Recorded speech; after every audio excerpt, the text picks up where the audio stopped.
할렐루야. 오늘도 하나님께 영광 돌리기를 원하는 우리 거함의 모든 성도들에게 하나님의 크신 은혜가 임하실 줄 믿습니다. 우리 지난주는 성령 강림 주간이었습니다.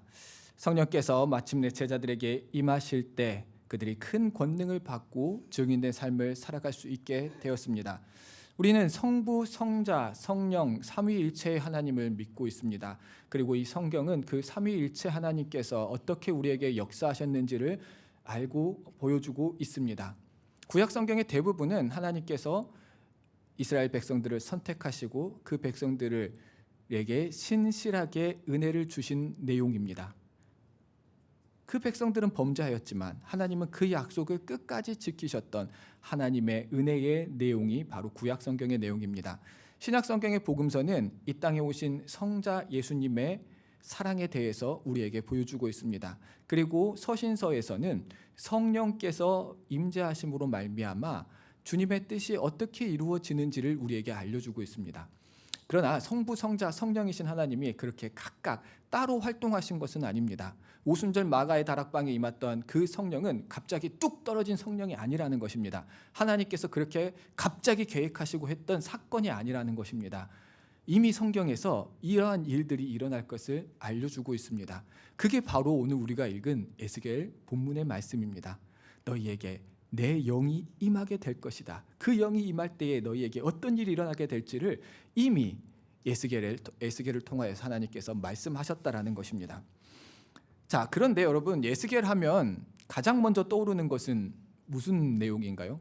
여러분, 에스겔 하면 가장 먼저 떠오르는 것, 마른 뼈에 생기가 돋는 내용이죠. 이스라엘 민족들을 바라보면서 하나님께서 그들 에스겔에게 주신 환상은 그 말라있는 뼈, 광야에 있는 말라있는 뼈가 생기가 돌고 온기가 돌고 그들이 마치 군대처럼 살아나는 환상을 우리는 떠올립니다. 그 말씀이 37장입니다. 그 말씀이 어떻게 이루어지는지를 알려주는 말씀이 오늘 우리가 읽은 36장의 말씀입니다. 본문에서는 먼저는 하나님께서 이 멸망한 이스라엘 민족들을 회복시켜 주실 것이라고 이야기하고 있습니다. 그런데 하나님은 왜 이스라엘 민족들을 회복시켜 주십니까? 이스라엘 민족들이 하나님께 회개하였기 때문에요? 이제는 내가 범죄하지 않겠노라고 그 마음을 결단하고 돌이켰기 때문에 회복시켜 주셨습니까? 아니면 그들이 하나님께 간절히 구하고 기도해서 그 기도가 하늘의 보좌를 움직였기 때문에 그들을 회복시켜 주셨습니까? 아닙니다. 그들은 여전히 부족하였고 그들은 여전히 완고하였습니다. 우리 권사님께서 아주 중요한 말씀하셨는데 하나님께서 약속하셨기 때문에 회복해 주셨다. 이 말씀도 맞습니다. 그런데 오늘 성경에서 해주는 하나님께서 하시는 더 확실한, 더 구체적인 말씀은 뭐냐면요, 하나님의 거룩한 이름을 회복하기 위해서라는 것입니다. 22절에서 이렇게 말씀하십니다. 내가 이렇게 행함은 너희를 위함이 아니요 너희가 더럽힌 나의 거룩한 이름을 위함이라. 하나님께서 그들을 구원하신 이유는요, 그들을 때문에가 아니라 너희를 통하여서 내 백성이 내 거룩한 이름을 더럽혔기 때문에 그 이름을 회복하기 위해서 이들을 다시 회복시키겠다라는 것입니다. 이 말씀이 하나님의 약속의 말씀과도 연결이 됩니다. 왜냐하면요, 하나님께서 이스라엘 백성에게 하신 말씀이, 그들을 백성 삼으면서 하신 말씀이 무엇이었습니까? 너희는 거룩하라라고 했습니다. 너희가 거룩하게 살아가면은 나는 너희의 하나님이 되고 너희는 나의 백성이 될 것이다 라고 말씀하셨습니다. 레위기 19장 2절에서 이렇게 출애굽기 19장 6절에서 이렇게 말씀하셨습니다. 함께 읽겠습니다. 너희가 내게 대하여 제사장 나라가 되며 거룩한 백성이 되리라. 아멘. 하나님의 이스라엘 백성을 선택하면서 하셨던 말씀, 그들에게 원하셨던 것, 너희는 제사장 나라가 되고 거룩한 백성이 되라고 했습니다. 왜 거룩한 백성이 되라고 하셨을까요? 레위기 19장 2절에서는 이렇게 말합니다. 너희는 거룩하라. 이는 나 여호와 하나님이 거룩함이니라. 하나님께서는 거룩한 존재이기 때문에 하나님이 그 백성 가운데 거하기 위해서는 이스라엘 백성들은 거룩한 삶을 살아야 되는 것입니다. 거룩이라는 단어는 구별되다라는 단어예요. 세상 사람들과 똑같은 삶을 살아가지 말고 내 백성으로서 구별된 삶을 살아가라. 그리하면 나는 너희의 하나님이 될 것이다. 내가 거룩하니 너희도 거룩하라. 그런데 이스라엘은 어땠습니까? 이 앞에 이스라엘 상태에 대해서 에스겔이 말합니다. 에스겔 36장 18절에서 그들의 땅 위에 피를 쏟았으며 그 우상들로 말미암아 자신들을 더럽혔으므로 내가 분노를 그들 위에 쏟아라고 하였습니다. 이스라엘 백성들은 하나님의 거룩한 민족으로 살아가지 못하였습니다. 여전히 그들은 우상 숭배를 하였고, 여전히 그들은 자기의 생각대로 나아갔고, 여전히 그들은 자기가 원하는 삶대로 살아갔습니다. 거룩한 삶을 살기에는커녕 더욱더 부정한 삶을 살아갔었다라는 것입니다. 그리고 그들이 전혀 회복되고 거룩한 삶으로 돌아서지 못했습니다. 그러나 그들은 그렇게 하지 못하였지만 하나님께서는 그 하나님께서 하신 약속이 있었기 때문에 그들을 거룩한 백성으로 만들어 가기 위해서 그들을 회복시켰다라는 것입니다. 우리가 하나님의 거룩한 백성으로 살아가야 되는데 우리는 우리 스스로를 거룩한 백성으로 살아가지 못합니다. 그렇다면 우리에게 구원은 없는 것일까요? 하나님은 거룩하신 하나님이시기 때문에 우리를 구원하시기 위해서 그 거룩한 백성을 다시금 거룩하게 만들어 주십니다. 우리가 거룩해지지 못하기 때문에 우리를 거룩하게 변화시켜 주신다라는 것입니다. 이 하나님의 놀라운 영적 수술대를 오늘 말씀을 통해서 살펴보려고 합니다. 어떻게 우리를 거룩하게 만드실까요? 오늘 우리가 이것을 살펴보려고 합니다. 하나님께서 우리를 거룩하게 구별하신 방법, 첫째는 우리를 씻어주십니다. 오늘 본문에서 하나님은 여러 민족 가운데 흩어져 있는 그 백성들을 다시 다 불러 모읍니다. 그리고 그들을 고국 땅으로 데리고 오셔서 가장 먼저 하신 것이 25절의 말씀입니다. 우리 본문 25절 말씀 함께 읽어보겠습니다. 맑은 물을 너희에게 뿌려서 너희로 정결하게 하되 곧 너희 모든 더러운 것에서와 모든 우상 숭배에서 너희를 정결하게 할 것이며. 아멘. 하나님께서 먼저 하시는 것은 이 백성들에게 맑은 물을 뿌린다라는 것입니다. 뿌리다, 이 단어는요 히브리어로 자라크라는 단어입니다. 이 단어는 극히 제사적 용법입니다. 뿌리다라는 단어는 강하게 이렇게 뿌리는 것을 말합니다. 이게 왜 제사적 용법이냐면요, 이 행위는 누가 하느냐? 제사장이 우슬초에 물을 적셔서 뿌릴 때 자라크라는 단어를 사용합니다. 하나님께서 이제 이스라엘 백성들에게 직접 맑은 물을 뿌려주시겠다라는 것입니다. 이 말씀은 무슨 말입니까? 이스라엘에게 내가 대제사장이 되겠다. 그들은 이제 바벨론 포로가 되었습니다. 그들에게 성전도 없고 그들에게는 제사장도 없습니다. 그 일을 감당할 사람이 없기 때문에 하나님께서 직접 나셔서 너희를 정결하기 위해서 내가 제사장이 되겠다라고 선언을 하신 것입니다. 그렇다면 이 물을 뿌리는 의미가 어떤 의미일까요? 구약 성경에서 보면은 물을 뿌리는 때가 있습니다. 언제 물을 뿌리냐면요, 사람이 부정해졌을 때 물을 뿌립니다.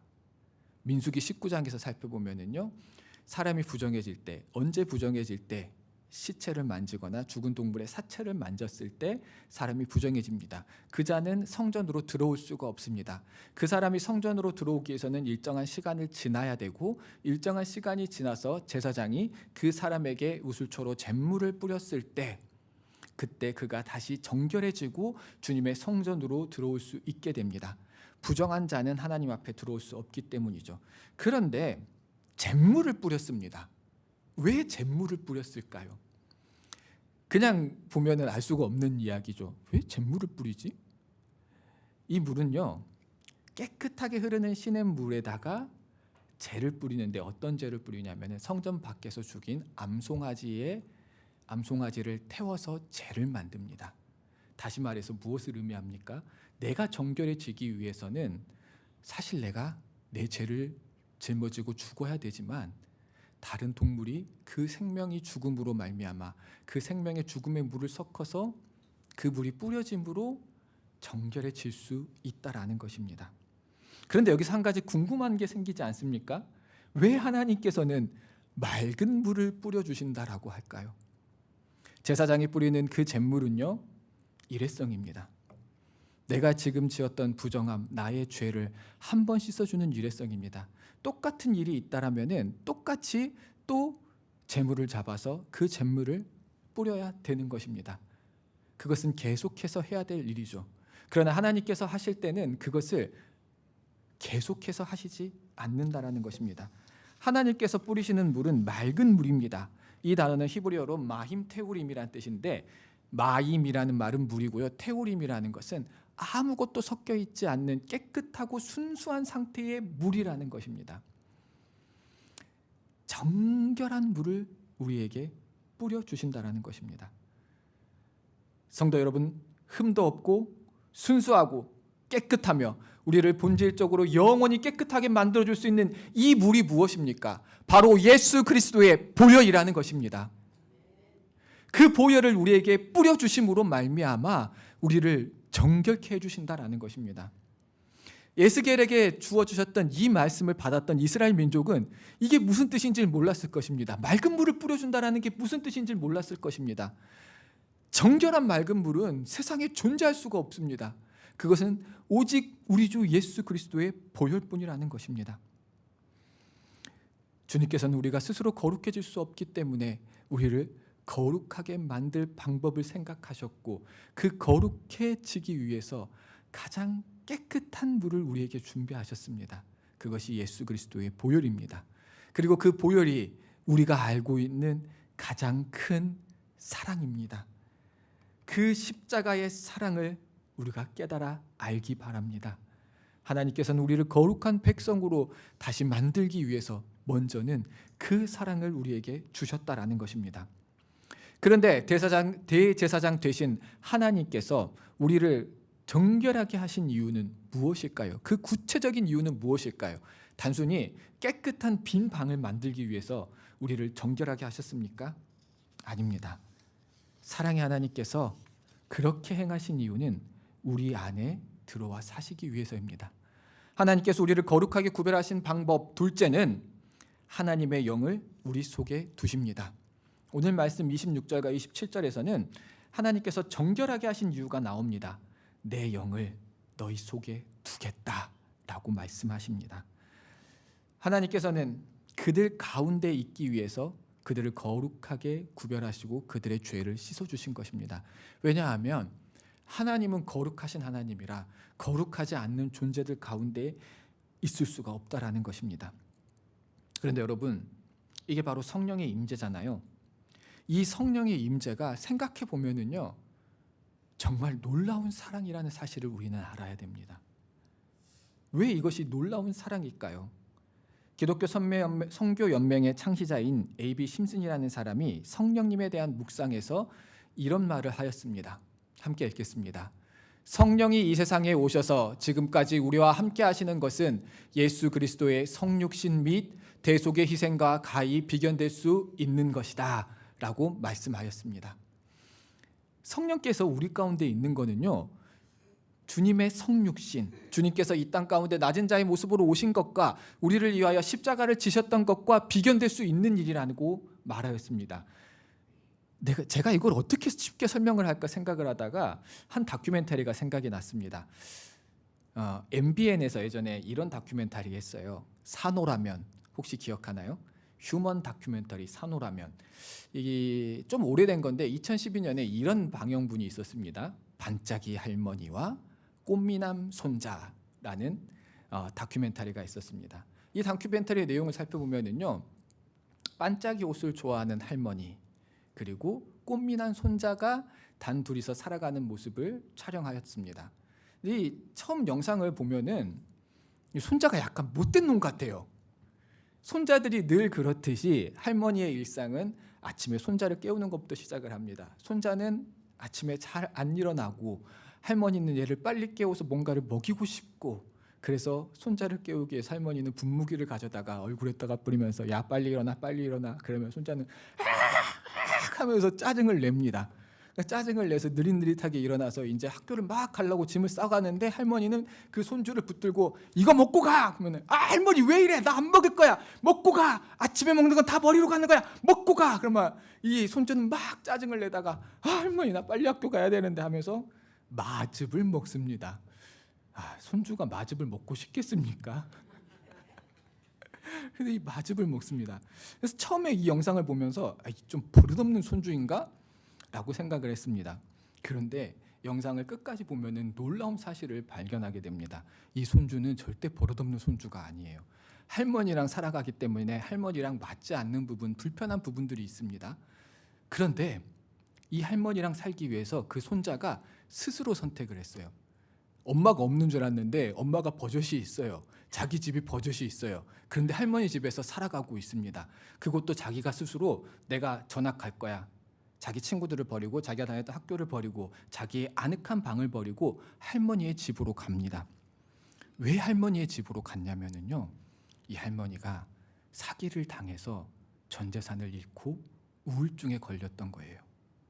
그래서 그 우울증에 걸렸던 할머니가 걱정이 돼서 이 손주가 내가 할머니랑 같이 있을 거야 하고 할머니에게로 갔던 것입니다. 시간이 지나고 나서 엄마가 이제 말합니다. 야, 너 할머니랑 지내는 거 불편하지 않아? 이제 됐으니까 그만 집으로 올라와도 돼. 이제 집으로 올라와. 엄마의 인터뷰에 이 손주가 이렇게 대답했다고 합니다. 안 돼. 할머니는 나 없으면 죽을지도 몰라. 이 손주는요, 할머니랑 살아가는 게 앞에서 제가 얘기한 것처럼 짜증을 냅니다. 아침에 일어날 때 자기를 괴롭히는 것도 짜증내고 아침 먹기 싫은데 아침을 먹이는 것도 그렇고 또 자기가 싫어하는 마즙을 먹이는 것도 그렇습니다. 그리고 이 할머니는 제가 아까 이야기한 것처럼 반짝이 옷을 입고 돌아다니고 그 할머니랑 같이 다녀야 됩니다. 사춘기 학생에게 얼마나 창피한 일입니까? 그 할머니랑 있음으로써 그에게는 불편한 것들이 너무나 많이 있습니다. 그런데 왜 할머니랑 같이 있습니까? 할머니를 사랑하기 때문이에요. 이 할머니를 너무나 사랑하기 때문에 자기의 불편함을 다 감수하고 자기가 편안하게 있어야 될 집이 있음에도 불구하고 그 할머니 집에 와가지고 할머니랑 같이 잠을 듭니다. 여러분, 대단합니까? 안 대단합니까? 왜 대단하다라고 생각하죠? 이 손주가 그렇게 살아가는 게 불편한 것을 알기 때문이죠. 자, 그런데 하나님의 입장에서 생각해 보시기 바랍니다. 하나님께서 우리와 살아가는 게 얼마나 답답하겠습니까? 하나님의 말씀을 주셨는데도 그 말씀대로 살아가지 못합니다. 하나님께서 회개하기 위해서 회개하라고 여러 번 메시지를 보내줌에도 불구하고 회개하지 못합니다. 하나님께서 독생자 예수 그리스도를 우리에게 보내주셨음에도 불구하고 우리의 삶은 단 한 번도 변하지 않고 그대로 나아가고 있습니다. 그런데 하나님께서 우리 영에 거하신다라는 것이죠. 얼마나 큰 사랑입니까? 하나님께서도 왜 우리 영에 거하십니까? 우리가 혼자 두면 죽음의 길로 갈까 봐, 죄악된 길로 살아갈까 봐 우리를 살리시기 위해서, 우리를 너무나 사랑하시기 때문에 불편하고 답답한 우리 가운데 오셔서 우리와 함께 하신다라는 것입니다. 자, 그러면 제가 이 예화에서 말했던 이 할머니는 어떻게 변화되었을까요? 이 할머니는 우울증에 걸렸다라고 했습니다. 그런데 지금 어떤 할머니가 됐다고요? 반짝이 옷을 좋아하는 할머니가 됐습니다. 왜 반짝이 옷을 좋아하게 됐냐면은 그 손주가 함께 살면서 우울증이 다 치료가 됐어요. 우울증이 다 치료가 돼서 그 할머니가 뭘 하러 다니시냐면요, 왜 반짝이 옷을 입냐면 벨리 댄스를 추러 다니신다라고 합니다. 그 할머니의 존재가 완전히 변화가 됐어요. 우울증으로 인해서 죽음의 길로 향하고 있던 존재에서 이제 그 사랑으로 말미암아 그 존재가 새롭게 되었다라는 것입니다. 하나님께서 우리에게 거하시는 이유도 마찬가지라는 것입니다. 하나님이 우리 안에 거하심으로 말미암아 우리의 존재를 완전히 바꿔주신다라는 것입니다. 그렇기 때문에 하나님께서 우리를 거룩하게 구별하신 방법 셋째는 우리를 새롭게 창조하시는 것입니다. 오늘 본문 26절을 함께 읽어보겠습니다. 또 새 영을 너희 속에 두고 새 마음을 너희에게 주되 너희 육신에서 굳은 마음을 제거하고 부드러운 마음을 줄 것이며. 아멘. 하나님께서 새 영을 우리에게 주시면 우리에게 일어나는 변화가 무엇입니까? 너희 육신에서 굳은 마음을 제거하고 부드러운 마음을 줄 것이다 라고 했습니다. 여기에서 굳은이라는 이 단어는요, 원래 히브리어 단어를 살펴보면 돌입니다. 딱딱한 돌, 살아있지 않는 무생명인 돌입니다. 부드럽다, 이 말은요, 히브리어 단어를 보면은 살입니다.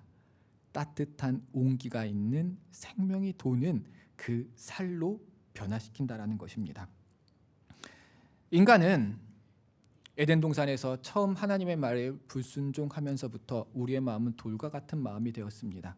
불순종이 곧 돌과 같은 마음이죠. 하나님의 말씀이 있음에도 불구하고 그 말씀에 순종하지 못하고 내 멋대로 내 고집대로 살아가는 것, 그것이 돌과 같은 마음입니다. 이 돌과 같은 마음이 있음으로 말미암아 우리에게 오게 된 것이 무엇입니까? 바로 죽음입니다. 우리의 존재는 하나님께서 생명으로 창조하였지만 죽음으로 달려나가는 존재가 되었다라는 것입니다. 그래서 우리 마음 가운데는 돌 같은 딱딱한 마음이 있다라는 것입니다. 그런데 하나님께서는 내 영이, 새 영이 너희 가운데 임하면 그 돌과 같은 마음이 살과 같은 부드러운 마음으로 변화되리라라고 하였습니다. 여러분, 그런데 생각해 보십시오. 돌이 살이 될 수 있습니까? 없습니다. 그렇기 때문에 이것은 무슨 말씀이십니까? 우리를 완전히 새롭게 창조하시겠다라는 이야기입니다. 우리가 아무리 돌을 두들린다라고 해도 돌이 살이 될 수 없습니다. 화학적 반응을 만든다라고 해서 돌이 살이 될 수 없습니다. 이것은 우리가 알고 있는 인간의 법칙을 벗어날 수 없는 일입니다. 이 일을 하실 수 있는 분은 오직 우리 주 하나님뿐이라는 것입니다. 하나님께서는 그래서 우리의 본질 자체를 새롭게 창조하시겠다라는 것입니다. 그래서 칼빈은 기독교 강요 제2권 3장 6항에서 이 말씀을 보고 이렇게 말하였습니다. 함께 읽겠습니다. 하나님은 우리의 악하고 딱딱한 마음을 적당히 고쳐 쓰시는 수선을 하지 않으신다. 넘겨주세요. 아예 돌덩이 같은 마음을 도려내시고 말씀에 반응하는 살덩이 같은 마음을 이식하는 존재론적 재창조를 행하신다 라고 말씀하셨습니다. 하나님께서 원하시는 것은요, 마른 뼈가 되살아나는 놀라운 역사, 죽음의 존재가 살아 숨쉬는 새 사람으로 되는 재창조되는 놀라운 역사가 오늘 우리 가운데 일어나게 된다라는 것입니다. 돌과 같이 죽어있던 우리 마음이 하나님의 백성으로 새롭게 태어나는 기적이 일어나게 될 줄 믿습니다. 그렇게 우리 존재가 새롭게 재창조될 때 우리가 할 수 있는 것이 무엇입니까? 오늘 말씀 36장 27절을 읽어보겠습니다. 시작. 또 내 영을 너희 속에 두어 너희로 내 율례를 행하게 하리니 너희가 내 규례를 지켜 행할지라. 아멘. 우리가 그렇게 새롭게 창조될 때 하나님의 율례와 규례를 지켜 행하게 된다라는 것입니다. 율례라는 이 단어를 살펴보면은요, 그 단어는 어원이 새기다라는 뜻을 가지고 있어요. 새기다. 뭘 새깁니까? 돌판에 새기죠. 돌판에 새기는 것은 무엇입니까? 변하지 않아야 될 거예요. 하나님의 말씀을 돌판에 새겼죠. 그 돌판에 새기는 이유는 세월이 지나도 변하지 않을 계명, 우리가 마땅히 지켜야 될 계명, 그 계명이라는 것입니다. 그리고 규례라는 이 단어는요, 히브리어로 미시파트라는 단어를 쓰는데 이 미시파트라는 단어가 다른 성경에서는 보통은 공의라는 단어로 번역이 되고 있습니다. 원래 이 단어는 판결이라는 거예요. 즉 사람과 사람 사이의 관계에서 마땅히 지켜져야 될 올바른 행위들이 다시금 변화되게 된다라는 것이죠. 하나님의 영이 우리 가운데 임하면요, 이스라엘 백성들은 하나님의 말씀을 지키는 것을 어려워하였습니다. 그리고 하나님의 말씀대로 너와 나의 관계를 공의롭게 행하는 것을 어려워하였습니다. 그런데 하나님의 영이 임하신다라면은 우리가 아예 새로운 존재로 창조가 되는데 그 새로운 존재는요, 그냥 하나님의 말씀을 지키는 것이 어렵지 않게 되는 거예요. 우리가 일일이 하나님의 말씀을 외우고 하나님의 말씀을 따르려고 행하지 않아도 성령께서 나를 이끄시기 때문에 그 말씀을 지키며 살아가게 된다라는 것입니다. 그리고 우리의 관계 안에서도 하나님이 원하시는 뜻이 이루어지게 된다라는 것입니다. 그것이 새롭게 창조된 성령 충만한 사람들에게 일어나는 놀라운 역사라는 것입니다. 이번 주에 담임 목사님께서 말씀하셨던 것처럼 그 성령은 이미 우리 안에 거하고 있습니다. 왜냐하면 우리가 예수 그리스도를 믿기 때문입니다. 그런데 왜 우리 안에 놀라운 역사가 일어나지 않습니까? 성령은 거하시지만 성령 충만함이 있지 않기 때문입니다. 우리는 그래서 성령 충만해야 됩니다. 성령 충만하다라면은요, 우리가 하나님의 말씀대로 살아가는 게 어렵지 않습니다. 새로운 존재로 창조되었기 때문이죠. 우리가 모든 삶의 관계 안에서 하나님의 뜻을 세우는 것이 어렵지 않습니다. 왜냐하면 우리가 성령과 동행함으로 새롭게 창조된 존재가 되었기 때문이죠. 우리가 어떻게 성령 충만한 삶을 살아갈 수 있습니까? 오늘 말씀에서요, 모든 주어는 누구에게 있습니까? 하나님께서 행하시는 것입니다. 하나님께서 우리를 씻어주시고, 하나님께서 그 영을 우리에게 부어주시고, 하나님께서 우리를 새롭게 창조하십니다. 그렇기 때문에 우리가 해야 될 것은 무엇입니까? 우리가 도덕적으로 완벽한 삶을 살아가려고 하는 것이 아닙니다.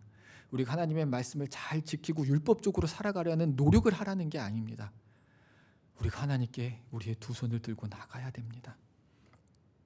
내가 내 힘으로 하는 게 아니라 하나님께서 나를 씻어주시고, 하나님이 영이 나에게 충만하게 부어주시고, 하나님이 나를 새롭게 창조할 수 있도록 내 삶의 핸들을 하나님께 맡겨야 된다라는 것입니다. 왜 성령 충만하지 못하느냐? 아직도 내 삶의 핸들을 내가 꽉 붙잡고 내가 나아가려고 하기 때문입니다. 나의 모든 것을 내려놓고 하나님께 우리를 맡겨야 됩니다. 그런데 우리가 또 한 가지 주의할 게 있습니다. 맡기라 했다고 해서 감나무에 감 떨어질 때까지 입을 벌리고 있으라는 뜻이 아닙니다. 가만히 있으면 성령이 임한다라는 게 아닙니다. 에스겔의 말씀에서도 하나님께서 다 해주실 것이다, 너희를 구원하실 것이다 라고 하였지만, 하나님이 그렇게 하실 것이지만 우리가 해야 될 것이 있습니다. 에스겔 36장 37절 말씀입니다. 함께 읽겠습니다. 주 여호와께서 이같이 말씀하셨느니라. 그래도 이스라엘 족속이 이같이 자기들에게 이루어 주기를 내게 구하여야 할지라. 아멘. 하나님께서 분명하게 주시긴 하겠지만 구하는 자에게 주신다라는 것입니다. 믿고 의지하고 기다리는 자에게 주신다라는 것입니다. 그게 사도행전 1장 14절의 말씀입니다. 그들이 온전히 마음을 같이하여 기도에 힘쓰니라. 그들이 기도에 힘쓸 때 성령께서 임하셨다라는 것입니다. 하나님께서 우리에게 부어주실 것을 믿고 기다리며 그 새롭게 창조될 그날을 기다리며 기도할 때에 하나님께서 그들에게 부어주셨고, 그들이 권능을 받고 증인된 삶을 살게 되었다라는 것입니다. 성령의 역사는 전적으로 하나님께서 하시는 일입니다. 그러나 그 역사는 그 약속을 믿고 간절히 구하고 소망하는 심령이에 더 크고 강력하게 부어주실 줄 믿습니다. 이 예배의 자리에서, 우리가 살아갈 삶의 자리에서 성령의 권능이 우리와 함께 하실 것입니다. 그리고 그 성령의 권능이 충만하게 채워짐으로 말미암아 우리의 존재가 완전히 뒤바뀌는 놀라운 역사가 우리 가운데 일어나게 될 줄 믿습니다.